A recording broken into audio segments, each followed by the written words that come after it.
Bismillahirrahmanirrahim.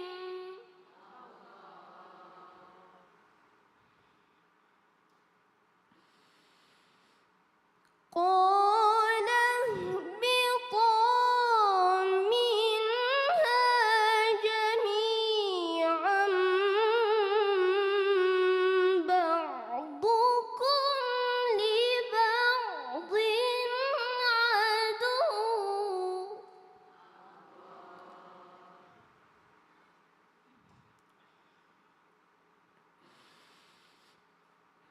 فإما يأتينكم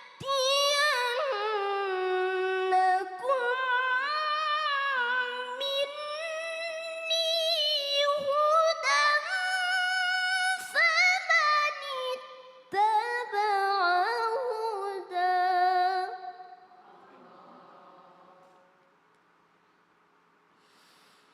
فمن اتبع هداي فلا يضل ولا يشقى.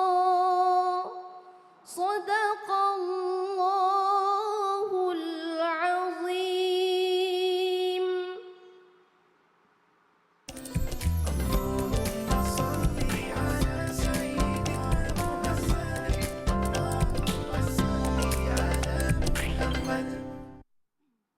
Assalamualaikum warahmatullahi wabarakatuh. Waalaikumsalam warahmatullahi wabarakatuh. Jamaah. Yeay. Oh jamaah. Yeay.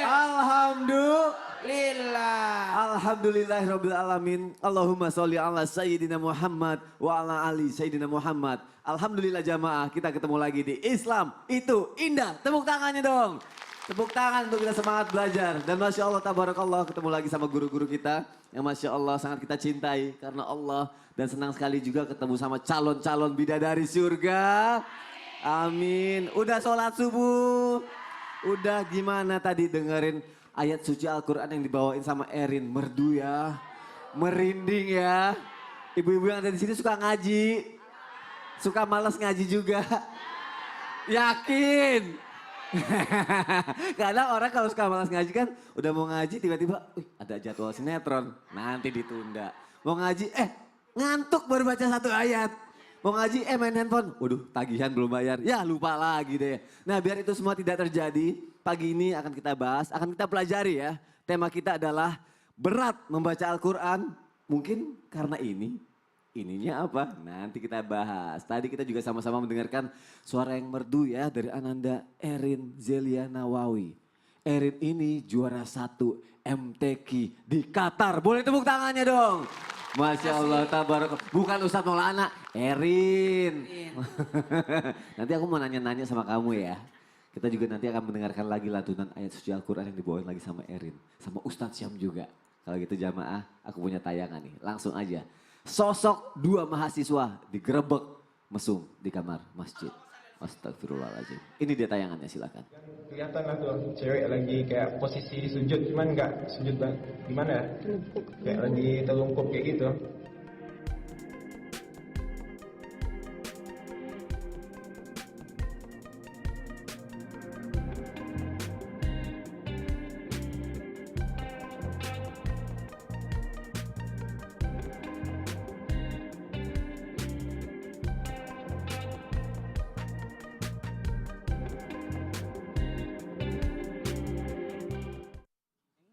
Astagfirullahaladzim, na'udzubillahi min dzalik. Semoga tidak terjadi pada kehidupan kita atau keluarga kita ya. Amin.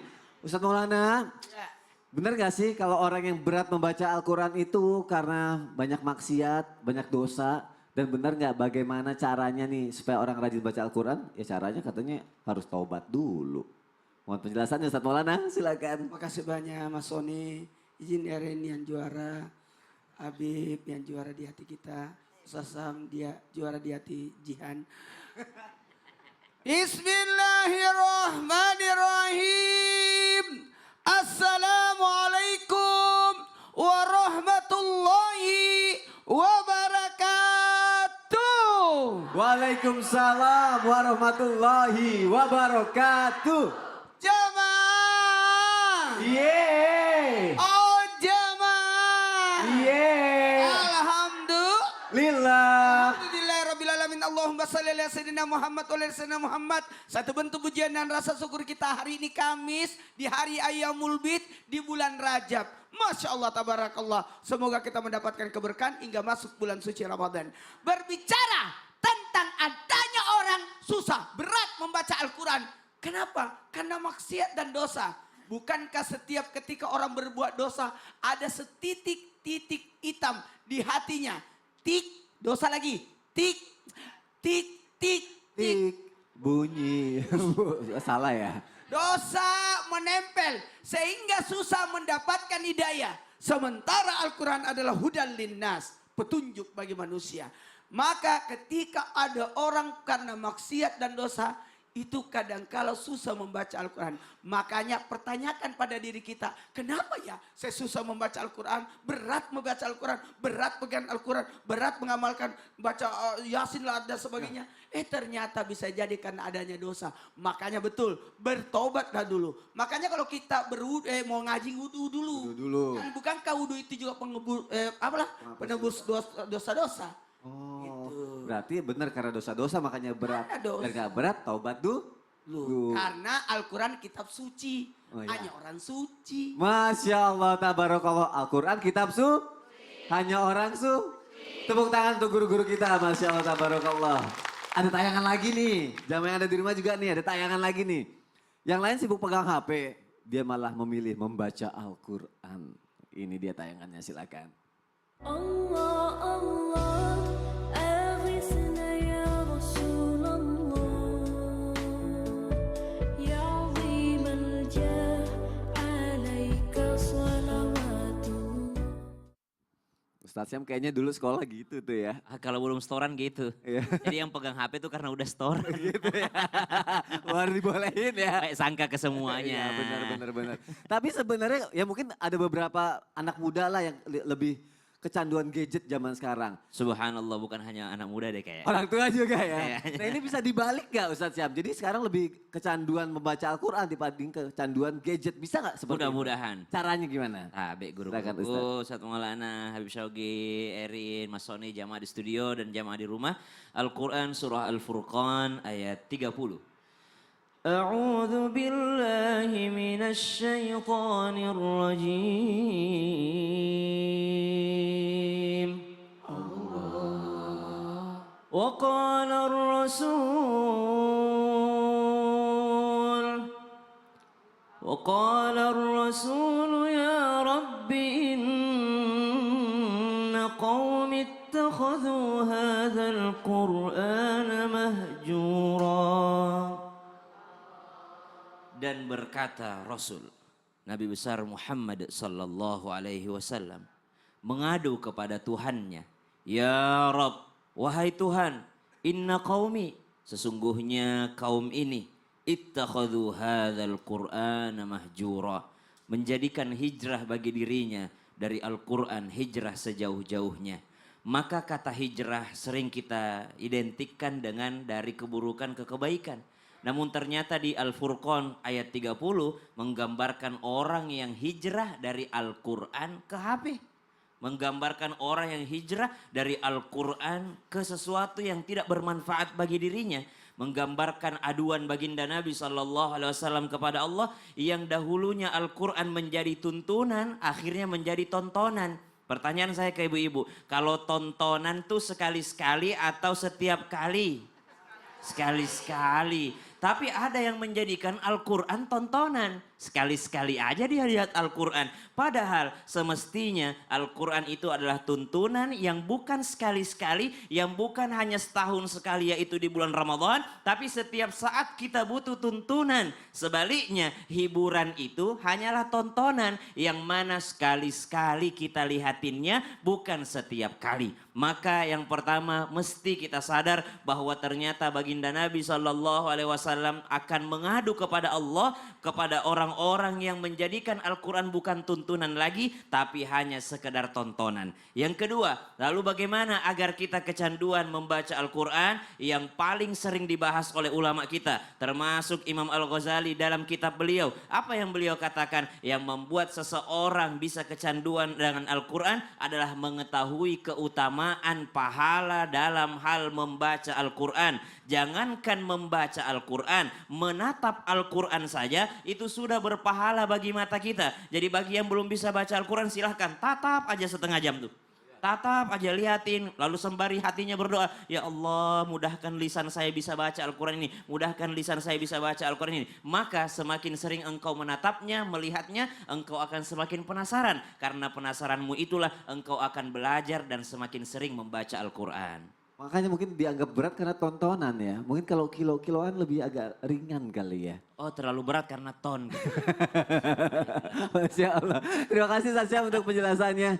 Jangan jadikan tontonan saja tapi menjadikan tuntunan. Masya Allah, tabarakallah. Jamaah!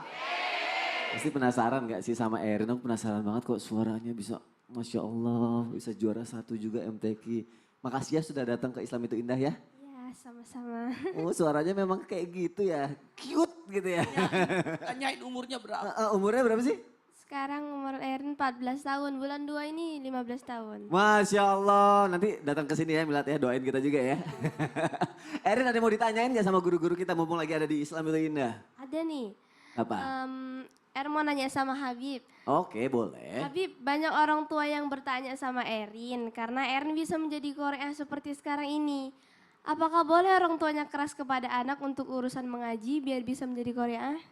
Boleh gak Bib? Izin Ustadz Silakan Habib Syaugi dijawab. Silakan Habib. Sony, Ustadz Maulana, Masya Allah. Assalamualaikum warahmatullahi wabarakatuh. Waalaikumsalam warahmatullahi wabarakatuh. Alhamdulillah kita bersyukur kepada Allah Subhanahu wa taala dengan dihadirkannya para guru-guru kita setiap paginya memberikan kajian dan ilmu kepada kita semuanya.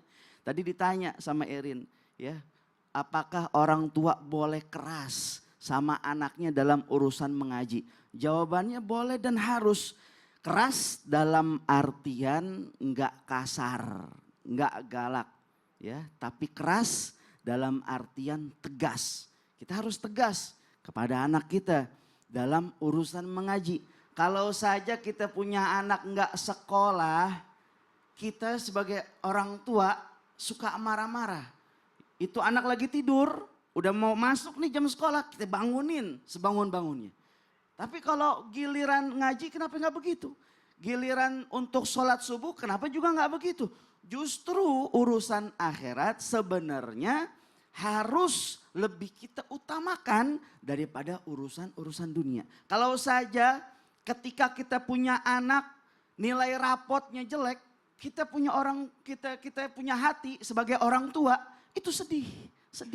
Ataupun kadang sebagian orang tua kesel, ada lagi yang malu. Kenapa? Anaknya rapotnya merah, anaknya rapotnya jelek. Kenapa nggak malu, nggak takut, nggak khawatir di saat kita sebagai orang tua udah punya anak banyak, anak-anak kita belum bisa baca Al-Quran.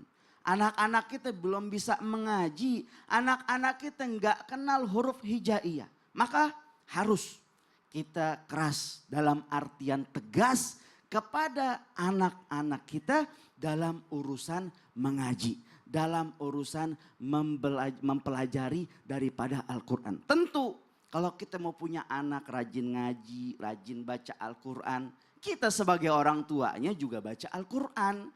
Jangan cuma sekedar nyuruh, tapi orang tuanya nggak mau ngaji. Nyuruh anaknya belajar Al-Quran, orang tuanya nggak bisa baca Al-Quran.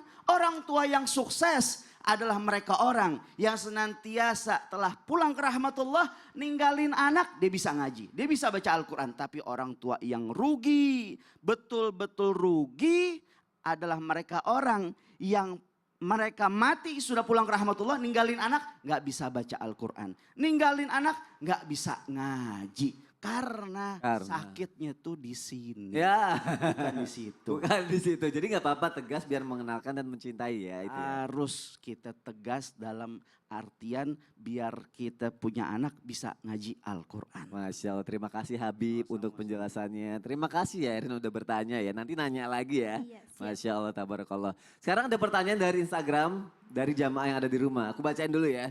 Dari Instagram @Ruiz Ahmad Syatria. Assalamualaikum, tanya dong Ustadz. Apa benar kalau berat baca Al-Quran dianjurkan untuk wudhu? Tapi kalau udah wudhu malah tidur gimana? Wah, dia mau wudhunya buat tidur, bukan buat... Nah, apa aku bilang? Kalau mau Biasa aja aman. panggilan. Nah, apa aku bilang gitu? Nah, apa aku bilang? Kan kaget. Baik, aku ulang ya. Ulang ya. Nah, Itu kan enak. Gitu loh. jadi ada baiknya iya. wudhu aja dulu. Kalau gitu, Iya, wudhu. kalau gitu. Dengan berwudhu pasti nikmat. Wudhu pasti nikmat. Iya. Aku wudhu dulu kalau gitu. Aku Lah. belum nikmat. Begini aja jamaah yang di rumah sambil kita nunggu Sony, kita ikuti setelah yang satu ini. Jamaah, alhamdulillah. Sony, ya Allah, ya Rabbi.